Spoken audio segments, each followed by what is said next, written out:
Hello guys, for today's video, nakakapanibago because we're having our dinner early pa. Sana all. Kung baga sa kanta.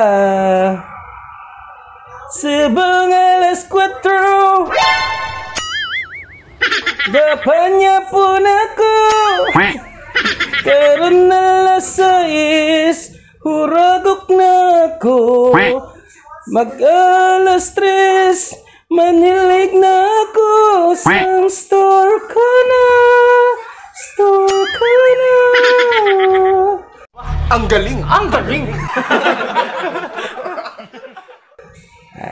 Amo na ni siya guys ang panibagong chapter ng aming buhay. Kay man may upod na kami, may kasama na kaming buntit. Wow! 4 PM it's dinner time. Peace out.